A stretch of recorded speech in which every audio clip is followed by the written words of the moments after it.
honra y para proteger la tradición de la iglesia, la verdad de la iglesia, tiene toda una organización, una jurisprudencia, así como los países tienen una constitución para proteger los derechos, los deberes, las responsabilidades, el funcionamiento recto de la iglesia, de sus miembros, tanto de los fieles como de los consagrados o los que ejercen un ministerio, la forma como tienen que ejercer sus responsabilidades, cómo se tienen que organizar, las sanciones que se tienen que llevar a cabo cuando hay una delito o algo por resolver.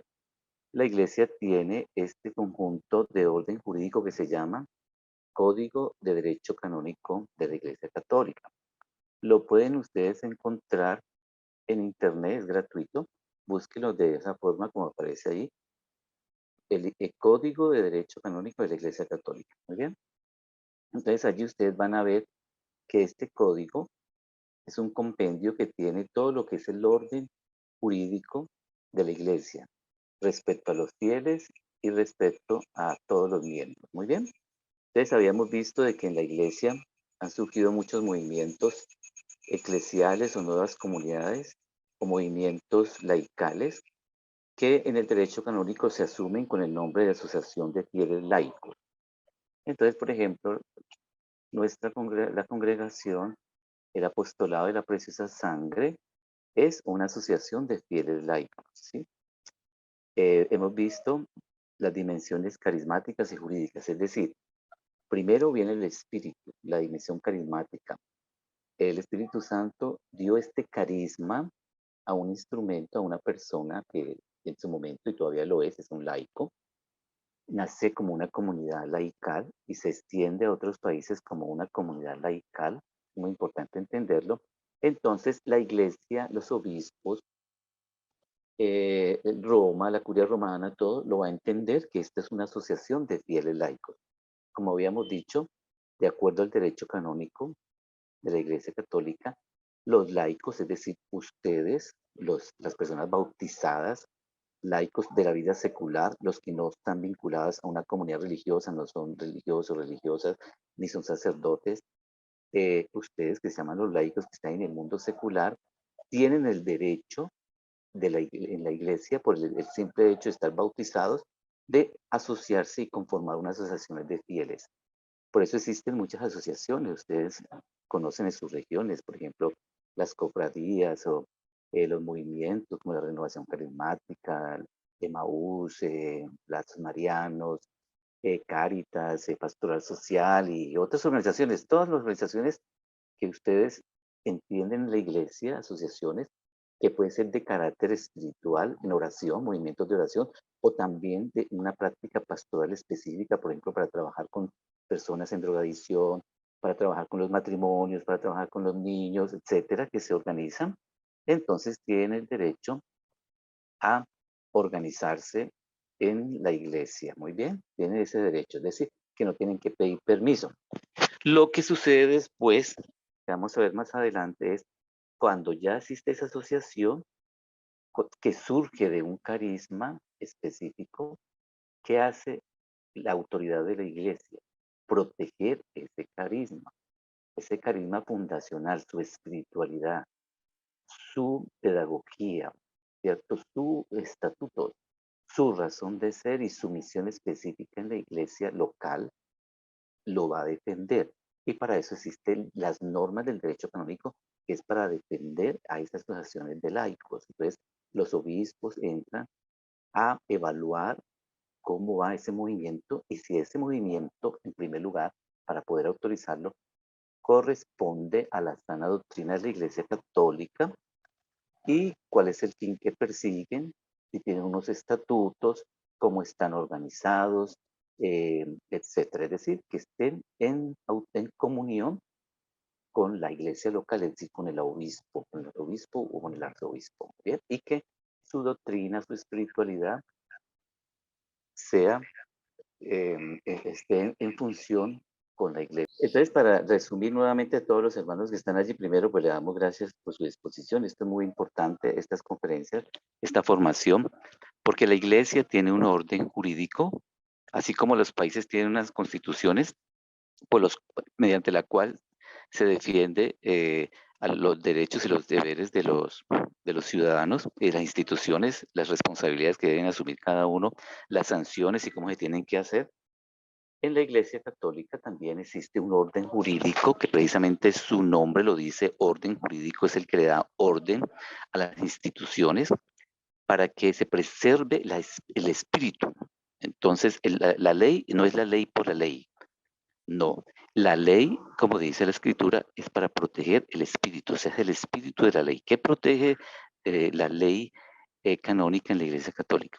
Protege la tradición, protege la verdad, protege el magisterio y todas las verdades y que todo sea de la recta doctrina en nuestra iglesia, ¿cierto? Por eso nosotros tenemos una jerarquía y tenemos el derecho canónico en la iglesia, que es importante conocerlo y estamos haciendo esta introducción especialmente relacionada con las asociaciones de laicos, porque el apostolado de la preciosa sangre, de acuerdo al derecho canónico, es una asociación de laicos. Muy bien. Y hemos dicho que en la Iglesia Católica todos los laicos tienen el derecho a asociarse, porque, y esta asociación ¿de dónde nace? Nace del Espíritu Santo que inspira a una persona o a una comunidad de personas, les da un carisma, en este caso, pues en Nigeria le dio este carisma, ¿cierto? Al instrumento, a Bernabé y después a otras personas y se fueron uniendo y después pasaron a otros países, después llegó aquí a Colombia, esta espiritualidad, este carisma.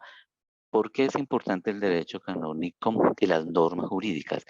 Porque la norma jurídica lo que va a hacer es proteger el carisma fundacional, la identidad y la espiritualidad de esta asociación. Muy bien, es decir, que lo que va a hacer la autoridad, que es los obispos, en cada diócesis o diócesis del mundo donde va llegando el apostolado, es cuidarla, preservarla y protegerla, porque cuando fue dada, no fue dada solamente para Bernabé o para nosotros, fue dada para la iglesia, ¿me comprende? Entonces, tiene que ser protegida de, digamos, de los ataques, de las malas interpretaciones o también de los desvíos que puedan surgir dentro del interior de la misma apostolado, como ha ocurrido en muchas partes. Entonces, lo que hacen los obispos es mirar cuál es el carisma fundacional, cuál es la identidad, la espiritualidad, el fin de este apostolado y que esto no se desvirtúe. Entonces ellos lo hacen es protegerlo antes de aprobarlo en su arquidiócesis o diócesis. Ellos van a estudiar de acuerdo, van a estudiar primero que corresponda a la sana doctrina de la Iglesia Católica, a la verdad y a la tradición, y que esté en comunión con la Iglesia Universal, con el Papa, y con la conferencia episcopal, es decir, que sea de la sana doctrina de la Iglesia Católica. Esto es muy importante, muy bien. Entonces, por eso existe en la Iglesia este Código de Derecho Canónico que lo que hace es proteger a los laicos, a sus asociaciones, la identidad, el carisma y la espiritualidad para que pueda seguir adelante y se preserve. Si ustedes han escuchado muchas veces la autoridad eclesiástica o Roma interviene, no sé si ustedes escuchaban hace poco en relación con el Opus Dei, qué es lo que está haciendo, lo que se hizo allí, y ustedes lo pueden leer en internet, es proteger la identidad y el carisma que fue dado por el Espíritu Santo a esta comunidad. Entonces, las normas del derecho canónico, cuando se refiere al apostolado, a esta asociación de laicos, se refieren a que se proteja esa identidad y esa espiritualidad para que no hayan desvíos y no se desvirtúen. Muy bien. Esa es una parte muy importante. Entonces, lo que hemos visto del derecho canónico, que los laicos como ustedes tienen el derecho a asociarse, no le tienen que pedir al obispo eh, para asociarse y fomentar una devoción o organizar alguna actividad, una pastoral. Lo que hace el obispo es mirar ese carisma, mirar esa espiritualidad y esa identidad de ese movimiento, revisarlo y evaluarlo para que esté acorde con las normas de la iglesia. Entonces, allí aplica el derecho canónico y lo protege. Muy bien, ¿cómo vamos hasta ahí? ¿Va bien? Sí, señor. Bueno, entonces, si puede leer esta parte de la aprobación de un movimiento. Christes Fidelis Laici. Sí, señor. La Christi Fidelis Laici, en el número 30, da los criterios fundamentales para el discernimiento y el reconocimiento de las agrupaciones de los fieles laicos en la Iglesia. Estos evidentemente se aplican también a los movimientos. Los criterios generales que en base al enseñamiento pontificio podemos destacar son: primero, los movimientos deben ser instrumentos de santidad para sus miembros. Esto se verifica por su fidelidad al Señor y a la docilidad al Espíritu. Por consiguiente, al uso de los medios de santificación de acuerdo con la doctrina, la disciplina y la tradición de la Iglesia. Segundo, del respecto al magisterio se verifica su realidad como lugar de proclamación de la fe y de formación integral. Tercero, del testimonio de una comunión firme y convencida con el romano pontífice y con los obispos. Se comprueba el amor sincero por la Iglesia y el deseo de una participación activa en su vida de oración y de acción apostólica por su aumento. Cuarto, en conformidad con el fin apostólico de la Iglesia, debe manifestarse el dinamismo apostólico, misionero o en forma discreta en la sociedad humana, en la humildad y en la capacidad de cooperación con todas las demás organizaciones activas en la Iglesia, tanto universales como particulares. Quinto, debe verificarse la utilidad por la falta de cualquier otra asociación o movimiento con finalidades idénticas, a fin de evitar cualquier dispersión de fuerzas.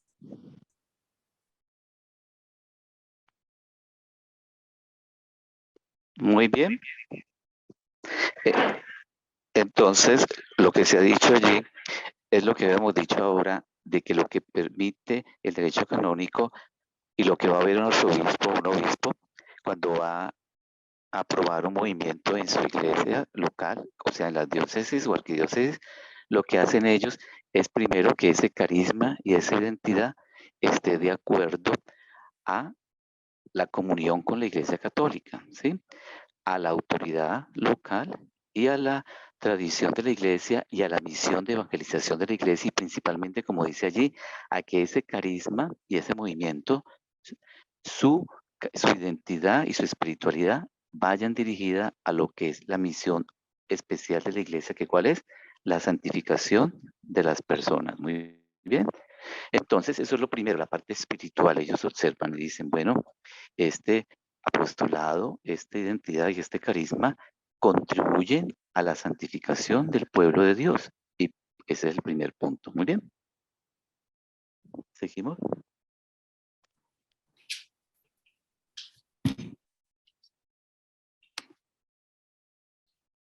A estos criterios generales se añaden los siguientes aspectos canónicos particulares.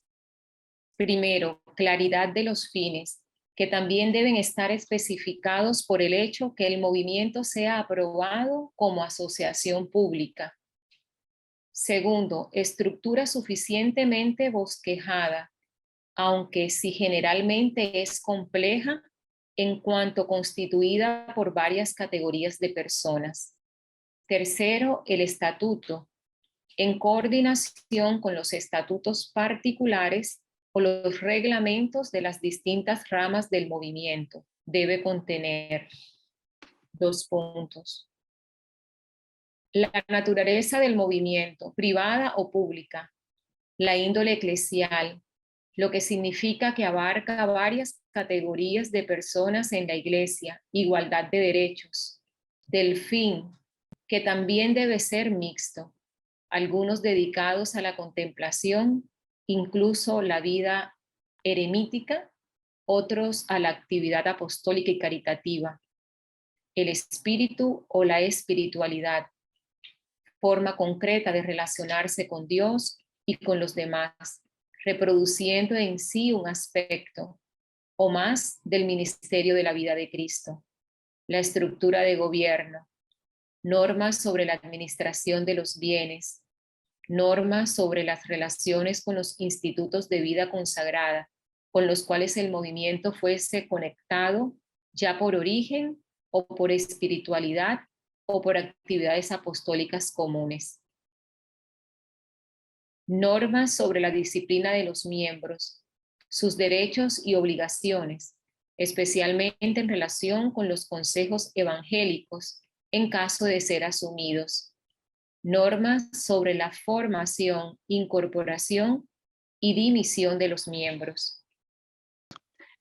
Cuando se hablaba anteriormente en las reuniones de los estatutos son un deber de toda asociación de laicos, por ejemplo, el apostolado, de todo movimiento.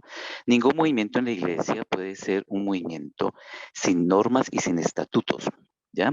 Eso no corresponde al orden jurídico de la iglesia. En la iglesia todo está organizado de acuerdo al derecho canónico para proteger la espiritualidad y que todo contribuya a la misión de evangelización de la iglesia, porque no somos entes separados. Esto es los que no aceptan la autoridad son las iglesias y las sectas. Cada uno tiene su propia forma de gobierno, etcétera, pero nosotros no somos una secta y por lo tanto cualquier forma de movimiento como es el apostolado, antes de ser aprobado en cualquier diócesis, en cualquier arquidiócesis, lo que hace el obispo es, se le tienen que presentar a él las directrices, es decir, lo que se tiene que presentar a él, que es todos los estatutos, para que ellos lo revisen y vean que esos estatutos corresponden a una identidad, a un carisma que sirve para la santificación de la iglesia, que contribuye a la misión de evangelización de la iglesia en la diócesis, ¿sí? Y que no es contraria a, a la sana doctrina de la iglesia católica. Muy bien. Muy bien, padre.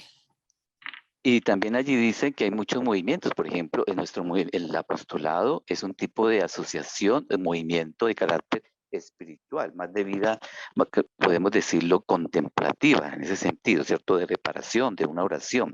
Hay otras asociaciones que son asociaciones de laicos, como por ejemplo Cáritas, o fundaciones que nacen para ayudar a los niños pobres, madre cabeza de hogar, etcétera. Entonces es una vida como más activa, otro tipo de pastoral que responden a otros fines. Muy bien. Muy bien, padre. Justa autonomía de gobierno de los movimientos y su dependencia respecto de la autoridad jerárquica. Sobre todo es sobre el origen carismático de los movimientos, que se basa la aplicación a ellos del principio afirmado por el numeral 586, relativo a una justa autonomía de vida, especialmente de gobierno, a través de la cual puedan valerse en la iglesia de una disciplina propia y conservar íntegro el propio carisma, es decir, la naturaleza, el fin, el espíritu y la índole.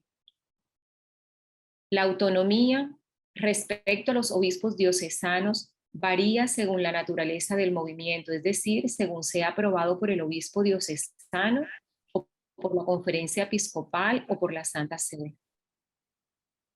Bueno, entonces, como dicen, como ustedes ven allí, el movimiento tiene autonomía de gobierno, ¿cierto? Que entra en relación con la autoridad jerárquica, es decir, con el obispo. Es decir, el apostolado tiene en cada región, a nivel nacional tiene una junta y a nivel regional tienes otras juntas. Entran en relación con el obispo. Las diócesis respetan esa autonomía, esos estatutos cuando han sido aprobados, ¿sí? Es decir, si ya fue aprobado, por ejemplo, en la diócesis de Cali, entonces ya entra en relación el obispo con esta junta y con esta junta tiene cierta autonomía, es decir, el obispo va como ordinario del lugar, como autoridad, siempre va a estar, como en la autoridad va a estar evaluando, observando que el movimiento siga su naturaleza, su origen, su identidad y su carisma, que no se desvíe. Y entra en comunión, pero internamente permite que la junta funcione autónomamente, es decir, él no es miembro de la junta local, ¿sí? Eso es lo importante que quiere decir allí. Y otro aspecto es que depende qué tipo de movimiento es, porque, por ejemplo, en la iglesia hay movimientos que son aprobados por los obispos, hay otros que son aprobados por las conferencias episcopales y otros que son aprobados desde la Santa Sede, como por ejemplo el Opus Dei, ¿sí?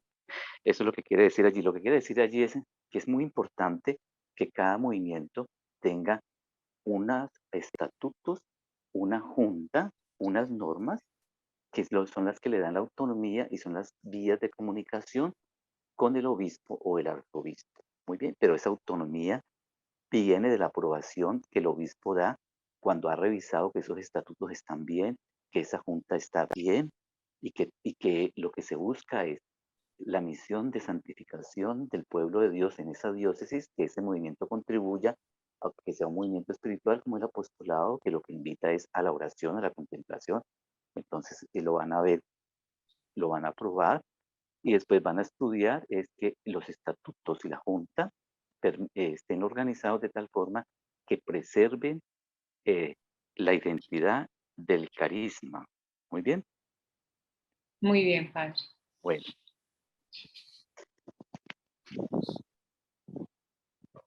Por el hecho que en la Iglesia toda la potestad tiene su fuente en Cristo, también aquella que se ejerce en los movimientos solo puede ser la potestad de Cristo sobre quienes, desde el mismo don del Espíritu, se reúnen en un organismo para alcanzar un fin espiritual específico en la realización de una misión eclesial.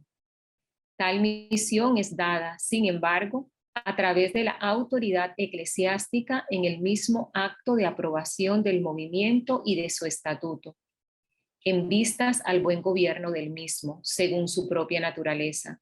Por tal motivo, esta potestad debe ejercerse según el derecho universal y el propio, bajo la vigilancia o dirección superior de la autoridad eclesiástica.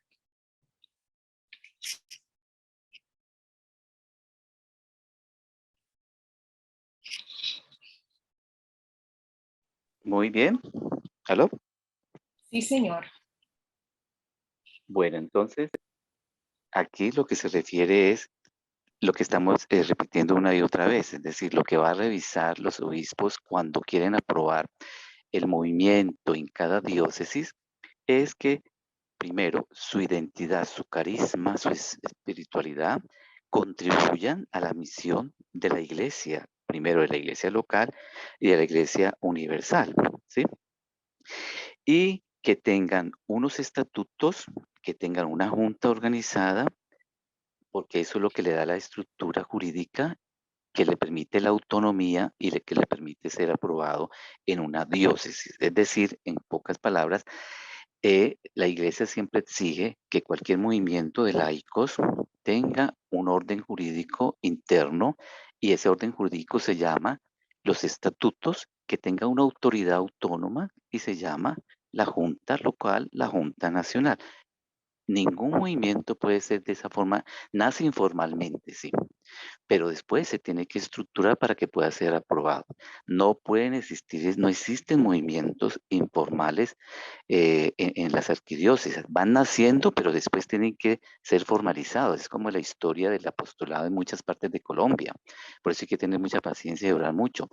Hay que irle dando forma cuando los obispos van conociendo los estatutos, el carisma, la identidad, que tiene un gobierno local, una junta, que se está organizando.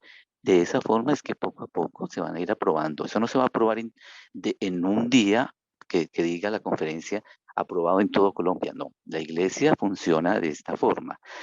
Los obispos locales son autónomos.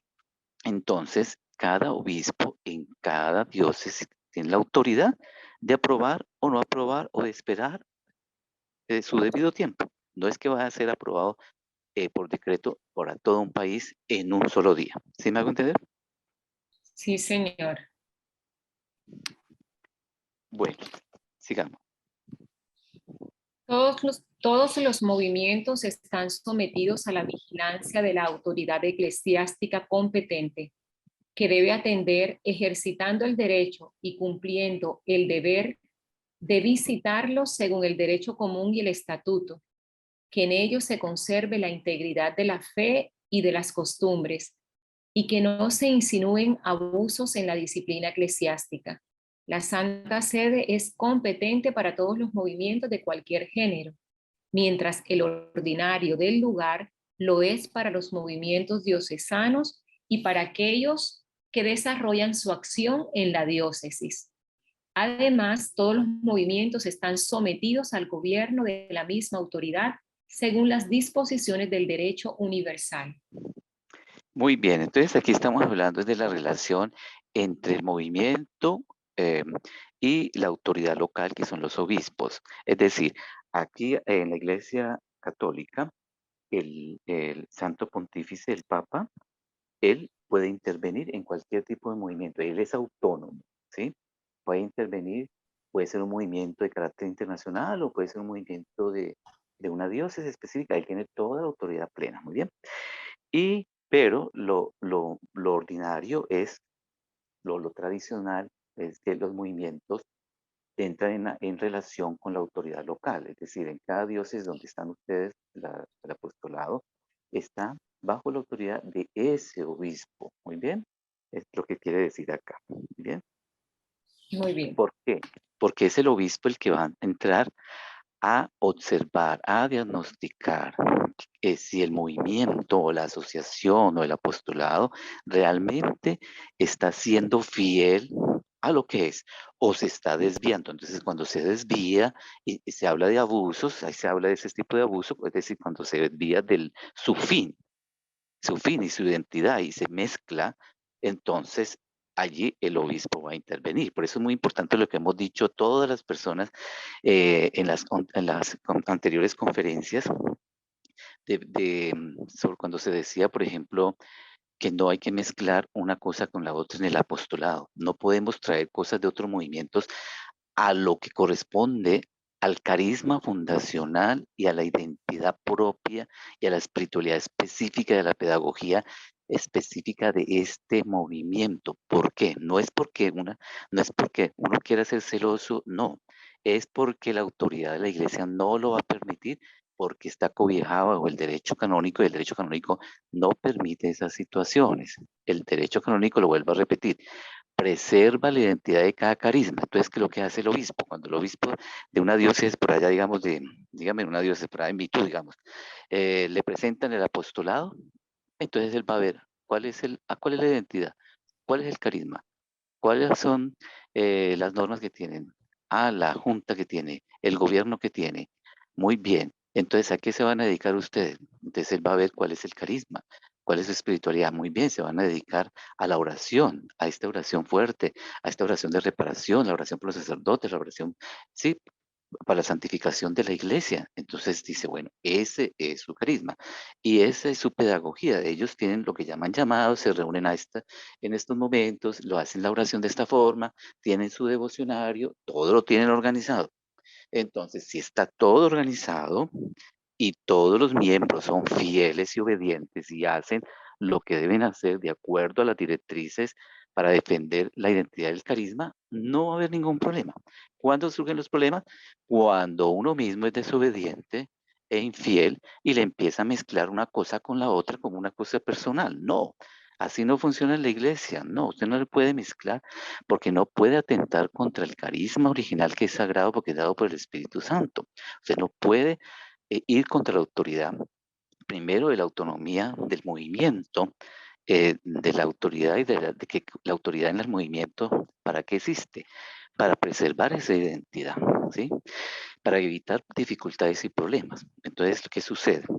Que si una persona o un movimiento inventa oraciones que no tienen nada que ver con el carisma, le ponen más hojas al devocionario o empiezan a cantar, a bailar y a hacer cosas que no tienen nada que ver con la identidad del carisma, pues por supuesto que primero va a intervenir el párroco para decir, bueno, ¿qué pasó acá? Ustedes dijeron que el carisma de ustedes era orar de esta forma y ahora salen mezclando una cosa con la otra, entonces lo que hace es tener dificultades con otros movimientos que dicen que están haciendo lo mismo, entonces, ¿qué es aquí lo que está ocurriendo? ¿Sí? Así es que entran la autoridad es importante. ¿Por qué esa autoridad es importante? Como lo están reconociendo ahora, lo están comprendiendo. Porque nos defiende de nosotros mismos, ¿muy bien? De que no abusemos de algo que nos fue dado por el Espíritu Santo y que tiene que ser preservado, ¿muy bien? Muy bien, Padre. Bueno. Asociaciones de los fieles. Son fruto del derecho de asociación del fiel. Nacen con el acto jurídico fundacional del acuerdo de las voluntades de los fieles. B. Son legítimas. C. Tienen derecho a obtener avales y autorizaciones de la autoridad eclesiástica. D. Están sometidas a la cura pastoral y a la vigilancia de la autoridad eclesiástica, lo que comporta unos deberes como parte de los responsables de tales asociaciones. E. Pueden recibir la denominación de católicas. Bueno, deja allí un momentito en la pantalla porque quiero que se tomen unos minutos todos y lo lean con mucha calma, que es muy importante. Es un resumen, por favor, ¿ok? Claro que sí. Es una asociación de fieles laicos. Muy bien. ¿Y qué sucede? Que el derecho canónico de la Iglesia Universal, o sea, todos los obispos del mundo, los arzobispos, ellos siempre reconocen, eso no es voluntad de ellos, sino que ese es un deber, porque está en el derecho canónico, que los laicos fieles, es decir, todos los católicos bautizados, todos los fieles católicos, tienen el derecho a asociarse, ¿cierto? De acuerdo a la voluntad que tienen. Entonces, por ejemplo, fue dado el carisma en Nigeria, es un carisma que fue dado a un laico, y se fueron organizando en comunidades de laicos, se fueron pasando a otros países, comunidades de laicos, y llegó, por ejemplo, a Colombia, y todos ustedes son laicos, es decir, fieles laicos, no son sacerdotes, no es un carisma que nació por un obispo, o por una monja, o por un religioso, no, nació de una comunidad laical. Muy bien, entonces son una asociación de fieles y de acuerdo al derecho canónico tienen todo el derecho a asociarse. Muy bien, allí no hay ningún problema. Entonces, cuando va llegando a Colombia y a las respectivas diócesis y va avanzando en otros países, ¿qué hace el ordinario local, el obispo o el arzobispo? Primero reconoce que tienen los derechos de los laicos católicos de su diócesis, tienen el derecho de asociarse en este apostolado. Muy bien, lo reconoce, tienen el derecho. Después, ¿qué va a decir? Pues que lo que va a hacer es revisar y pedir que se organice, que tenga una forma de gobierno que se llama junta local y que tenga unos estatutos, que los que son a nivel nacional, que tenga una junta, una autoridad nacional, una junta nacional. Eso es lo que ellos quieren ver, es decir, que ese apostolado que llegó a su diócesis, en una parroquia específica de su diócesis, sí tenga una estructura jurídica que permita preservar y conocer cuál es su carisma, su identidad específica para la evangelización en la iglesia y para la santificación de los fieles. Muy bien, eso es lo que se está diciendo allí. Y están sometidos, claro, a la vigilancia de la autoridad eclesiástica, es decir, para que puedan ser denominados que es una asociación católica, que no es una secta, pues tiene que estar en comunión con el obispo local y con la Iglesia Universal. Y eso es lo que permite que esté en comunión y que sea fiel a la Iglesia Católica, pues lo permiten el carisma y la identidad y todo organizado jurídicamente a través de unos estatutos, una junta nacional y una junta local. Es lo que quiere decir. Muy bien. Sí, señor. Aprovecho para decir que las preguntas así vayan escribiéndolas en el chat y quedan ahí pendientes si no la podemos resolver, pero ahí vamos avanzando. Pero pueden escribir todo en el chat y alguno de la junta puede estar pendiente, ¿vale? De conservarlas. ¿Bien? Sí, señor. Bueno. Allí dice, ese es el canon. Cuando dice ese es canon, ¿ya? Todos los números que aparecen allí, no se preocupen. Como les he dicho, el Código de Derecho Canónico, CITES, ese que aparece ahí, ese Código de Derecho Canónico, lo encuentran en el internet, ¿ok? Ustedes entran y allí lo pueden leer. Entonces, sigue. Concretamente, el numeral 312, ¿sí? Del canon, Sí. o es del Catecismo de la Iglesia No, Católica. no, ese es el derecho canónico. Ah, derecho canónico. Okay. ¿Mm? Entonces, concretamente, el numeral 312 dispone que las asociaciones universales e internacionales son erigidas por la Santa Sede, La conferencia episcopal erige las nacionales y el obispo las asociaciones de ámbito diocesano.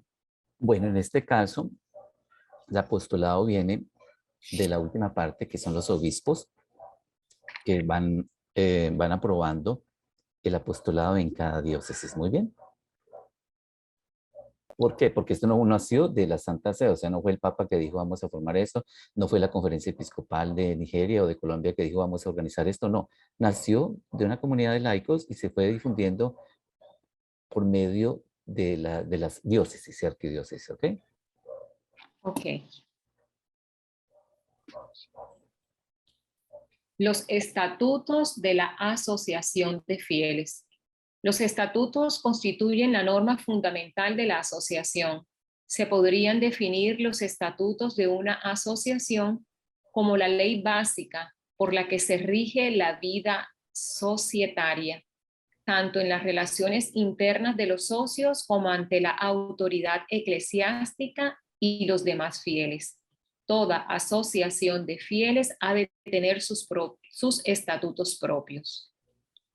Canon 304. Todas Vea que es las muy importante, asociaciones. disculpa, o sea, allá al comienzo está la explicación, pero aquí vienen lo que en el canon de derecho canónico de la Iglesia, el canon donde se define que todas las asociaciones de fieles, por ejemplo el apostolado, deben tener unos estatutos. Canon 304. Todas las asociaciones de fieles, tanto públicas como privadas, cualquiera que sea su nombre o título, deben tener sus estatutos propios, en los que se determine el fin u objetivo social de la asociación, su sede, el gobierno y las condiciones que se requieren para formar parte de ellas, y se señale también su modo de actuar, teniendo en cuenta la necesidad o conveniencia del tiempo y del lugar. Sí, muy bien, entonces pues, le volvemos a repetir. ¿Qué es lo que va a ver un obispo para poder aprobar el apostolado en una diócesis?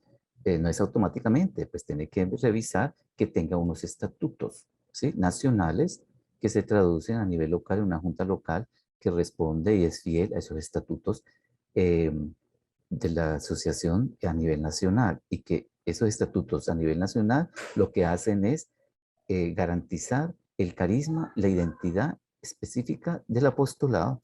Eso es lo que los obispos siempre van a evaluar. Y ahí aparece todo lo que debe tener, ¿no? Volvemos otra vez para repetir, mire, tiene que tener, allí dice, tiene que decir cuál es su fin, no puede ser mezclado, tiene que ser específico. ¿Cuál es el fin específico? Entonces el apostolado se dedica a la oración, ¿cierto? Etcétera, trata de cada uno. Eso ya está escrito, después lo pueden volver a leer o enviar los estatutos, por los que la Junta ha tomado tiempo para traducir esos estatutos que vienen de la Casa Madre de Nigeria a nivel nacional en Colombia, donde se dice cuál es el fin y todos tienen que ser fieles a ese fin. Todos los que se consagran, todos los devotos tienen que ser fieles, no lo pueden cambiar.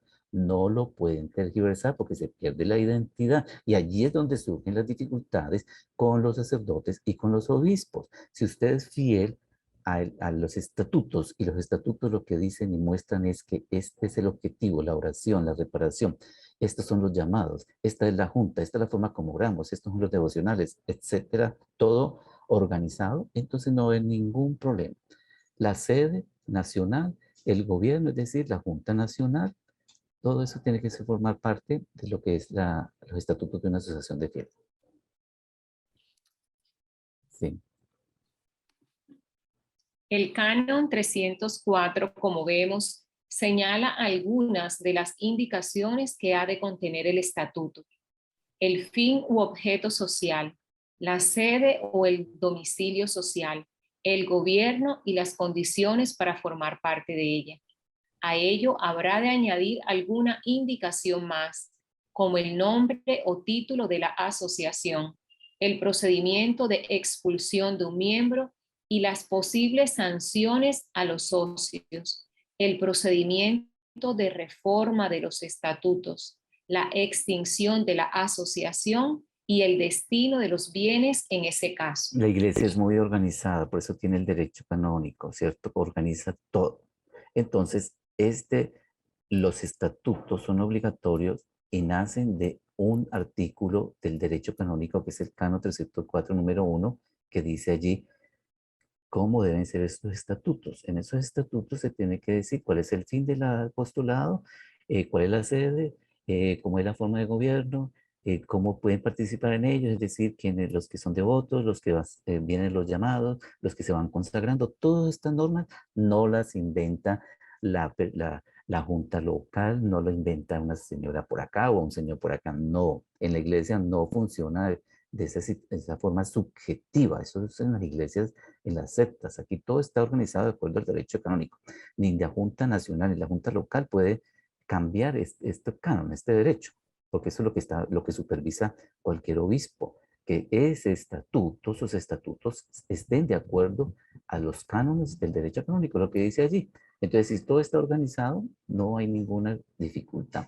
Y los estatutos tienen que, como los hemos visto, después se pueden volver a estudiar, tienen que hablar de todas estas formas. Miren, no es algo que inventa las personas que en un momento dado estén en la junta local o nacional. Aquí, de acuerdo al derecho canónico, se dice que tiene que haber todas estas normas, de cuándo se sanciona a un miembro, de cuándo se le expulsa, las sanciones, todo eso tiene que estar allí, la forma como se elige la junta, etcétera. Todo tiene que estar bien organizado. Nadie puede inventar en una parte local o en una parroquia algo que esté contrario a los estatutos del apostolado a nivel nacional. Nadie puede cambiarlos, no se puede hacer. Fin u objeto social de la asociación. El estatuto ha de definir el objeto o fin social.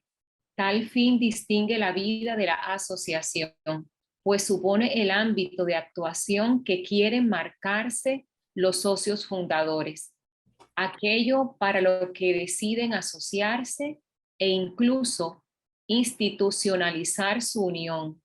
Naturalmente, el objeto social ha de ser conforme con la finalidad de la Iglesia, la Salus animarum, animarum, la salvación de las salvación de almas. las almas, y estar de acuerdo con las enseñanzas y la doctrina de la Iglesia. Con el paso del tiempo, puede que el fin social de alguna asociación quede desfasado, para lo que se recomienda que se actualice de modo que siempre sea un fin social realista. Muy bien, entonces lo que dice allí es que el fin o el objeto de la asociación, por ejemplo, el apostolado, tiene que ser muy claro, ya viene de Nigeria, entonces no puede cambiarse. Y en primer lugar, va para la salvación de las almas, ¿sí? Eso es lo más importante. Después viene su naturaleza específica, que es de oración, de contemplación, de reparación. Esto es algo específico. Ahí es donde viene que no, ahí se distingue de otros movimientos. No puede haber un movimiento que sea como una mezcla de todo, ¿sí? No, eso es algo muy personal, porque hay personas que les gusta tomar de los carismáticos, del Sagrado Corazón de Jesús, de la reparación y mezclan y quieren que otro no. Eso lo puede hacer él allá personalmente y pienso que eso no es correcto porque a ningún sacerdote le va a gustar todo, nada de esa vaina, nada de esa situación, perdón, porque cada movimiento se respeta en su autonomía. Usted no puede meterse a decirle a los carismáticos que tienen que orar de la forma como Abraham en el apostolado. Muy bien. Ni uno del apostolado le tiene que mezclar cositas de allá, cositas de acá, que porque le pareció bonito, no porque entonces está tentando contra el fin. Y eso no le va a gustar a ningún párroco ni a ningún obispo, porque ya todo viene de Nigeria, del carisma fundacional. Muy bien. Muy bien, Padre. Sede o domicilio social. Se hace necesario que toda persona jurídica tenga una sede social en la que pueda ser notificada a todos los efectos legales. También en el caso de las asociaciones es necesaria la sede social. En el caso de asociaciones de origen antiguo, la sede social es la parroquia o iglesia de la localidad. Ciertas concretamente se debe escoger un domicilio en el que realmente pueda recibir las notificaciones. Sí, estas son cosas muy específicas ya que se tienen que ir fortaleciendo. Es decir, los estatutos exigen que haya un domicilio, ¿no? Después esto la Junta lo dirá. O sea, es a nivel nacional que debe haber un domicilio y a nivel local debe haber un domicilio. Es decir, una persona con la cual el obispo se comunica, no directamente, sino a través de el el sacerdote que dirige los movimientos laicales en cada diócesis. Muy bien, eso es lo que quiere decir, es que haya un orden. No todo el mundo va a hablar, no todo el mundo va a ir a tocar en la puerta de la oficina del obispo para decir, yo vengo en representación, porque eso, la iglesia no funciona así. Muy bien. Si hay una dificultad, el que tiene que hablar es el que está autorizado por la Junta Local. Y a nivel nacional, los que están autorizados por la Junta Nacional. Entonces, así es la iglesia y así funciona. Y no puede cualquier persona tomar la vocería de ir y hablar con el párroco o de ir y tomar una decisión o de ir y hablar con el obispo sin autorización, porque para eso existen las juntas nacionales, las juntas regionales. Nombre o título de la asociación. El canon 304 lo regula. Escogerán un título o nombre que corresponda a la mentalidad del tiempo y del lugar, inspirado preferentemente en el fin que persiguen. Pero aquí ya no se puede cambiar porque esto ya vino de Nigeria y entonces el nombre está dado allí, ¿cierto? El apostolado ya tiene su nombre específico, no lo podemos modificar porque ya viene de Nigeria, del carisma fundacional. Extinción de la asociación. El canon 326. La asociación privada de fieles se extingue conforme a la norma de los estatutos. Puede ser suprimida también por la autoridad competente si su actividad es en daño grave de la doctrina o de la disciplina eclesiástica o causa escándalo en los fieles. Está muy bien, entonces por eso es que es muy importante, es decir, la autoridad eclesiástica, la autoridad, los obispos, los arzobispos, la conferencia episcopal y la Santa Sede pueden intervenir cuando hay daños graves, cuando hay escándalos, cuando se ha faltado la disciplina, etcétera. Por eso es que es muy importante ser muy respetuosos y ser muy fieles y obedientes a los estatutos, al carisma fundacional y a la autoridad local para que no hayan este tipo de sanciones. Por ejemplo, un obispo puede decir, no, en mi diócesis ya no más está apostolado. Eso realmente es el obispo local el que toma la iniciativa. Cuando ya son casos muy graves, las conferencias intervienen y cuando es un caso demasiado grande, ya la sede del Santo Padre es el que interviene. Gobierno de la Asociación de Fieles.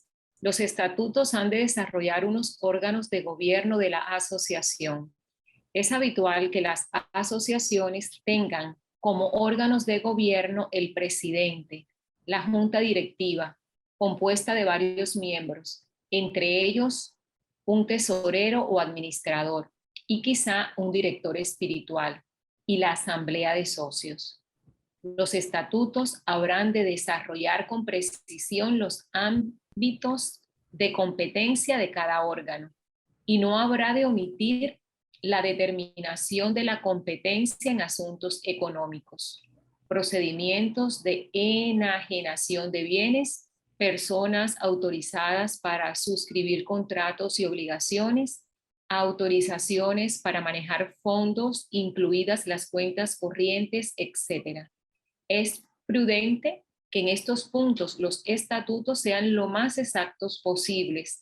Igualmente, habrá de establecer el órgano competente para interponer demandas y responder a demandas judiciales. Bueno, esto es muy importante. O sea, ella habla de la organización, de la autoridad y de la autonomía del movimiento, de la asociación, en este caso del apostolado. Es decir, que tiene que tener un orden, una autoridad, una junta, ¿no? Por ejemplo, el apostolado tiene una junta nacional, ¿cierto? Y la junta nacional tiene varios miembros y ya se sabe que cada uno tiene un rol específico, lo que le corresponde, y tiene un sacerdote que es director espiritual, que no está en la parte que se refiere a la autoridad porque el movimiento es un movimiento laical. ¿Sí me hago entender? Yo soy el director espiritual, los sacerdotes son directores espirituales, pero no intervienen en lo que se refiere al orden jurídico y a la autonomía, porque no es un movimiento de un sacerdote, es un movimiento de laicos. ¿Está claro esto? Sí, señor. Es decir, los sacerdotes somos asesores espirituales, formadores, ¿cierto? Pero la autoridad y la junta es autónoma y son de laicos, son ustedes, ¿ya? No es el sacerdote que va a ser el presidente o el tesorero, no, no. Va a ser un asesor espiritual, un director espiritual, un formador eh, que les ayuda para que su carisma y su identidad siga adelante y sobre todo para que este carisma y esta identidad sirva para la santificación de cada persona. Muy bien. Y después habla de una forma muy específica. Bueno, aquí quiero decir, entonces, para tener en cuenta ustedes, hermanos, que somos los sacerdotes y directores espirituales, pero no somos los presidentes, ni los tesoreros, ni nada de esta cosa, ni el servidor regional. Esto es claro en los estatutos de la Junta de este apostolado y se tiene que respetar y tiene que ser así. Eso no significa que se respete al sacerdote, no, sino que ustedes son asociaciones de fieles, eso lo entiende cualquier sacerdote y cualquier obispo. Lo que va a decir es cuál es su director espiritual. Ah, muy bien, sí, porque cada movimiento debe tener un director espiritual, pero no es la autoridad porque ustedes son autónomos y la comunicación que tenga el obispo no la va a tener con el director espiritual, sino que la va a tener con la junta local y con la junta nacional. Y si la junta tiene algunas dificultades, problemas, sí consultan espiritualmente al director o a los sacerdotes, pero ellos no dan la decisión, sino que da un consejo y una orientación para que todo se tome de acuerdo a los estatutos de la junta y que se preserve el carisma y la identidad. ¿Va bien esto? Sí, señor. Muy bien. Bueno, y lo otro que dice allí es que específicamente se sabe que los aspectos financieros son muy delicados y como ha habido muchos escándalos financieros, entonces se tiene que tener en cuenta el aspecto económico, organizarlo muy bien. Más adelante, por ejemplo, el apostolado pues, tendrá una personalidad jurídica, etcétera. Se avanzará en ese aspecto y para que todo sea muy sano. Muy bien. Junta directiva. Puede estar formada por algunos socios a lo que se les da competencias determinadas, como el tesorero, el secretario, etc. En muchos estatutos se le da la misión de llevar el gobierno de la asociación entre una asamblea de socios y la siguiente. El estatuto habrá de establecer sus competencias, modo de formar decisiones, qué asuntos requieren mayoría simple y cuáles mayoría cualificadas de los movimientos de la junta directiva, etc. Es recomendable que en las asociaciones haya un secretario con la función de levantar actas de las reuniones, las cuales deban ser aprobadas por la junta directiva. Si la asociación lo necesita, se pueden establecer juntas territoriales o sectoriales para ámbitos de competencia determinados, como pueden ser la junta de jóvenes o la de la tercera edad u otras. En la asociación puede haber un director espiritual. A veces se le denomina asistente eclesiástico o conciliario. El estatuto habrá de determinar sus funciones y el modo de proceder a su nombramiento, bien sea por elección, bien de modo automático. Por ejemplo, se designa director espiritual al párroco. Aquí se habla de una forma general. Lo que se está diciendo allí es que cada asociación tiene la autonomía de organizarse, organizar sus propios estatutos y organizar su forma de gobierno, ¿sí? Entonces tiene que haber, pues, lógicamente, los tesoreros, secretarios, etcétera, todo lo que le dé un orden eh, y, y que le dé, que esté de acuerdo a los estatutos, ¿cierto? Y también, pues en el caso del apostolado, además de la Junta Nacional, pues están las juntas regionales. Eso responde a cada realidad de cada país, de cada región y de cada movimiento. Entonces, por ejemplo, lo que ha hecho hasta ahora la Junta lo ha hecho muy bien porque está de acuerdo con lo que dice el derecho canónico. Y también tiene un director nacional y también tiene los directores espirituales de cada región. Eso se va fundamentando y se va estructurando en medida en que se vaya organizando y formalizando el apostolado en cada región. Los fieles de la asociación, Canon 3.16. Quien públicamente rechazara la fe católica o se apartara de la comunión eclesiástica o se encuentre incurso en una excomunión impuesta o declarada, no puede ser válidamente admitido en las asociaciones públicas.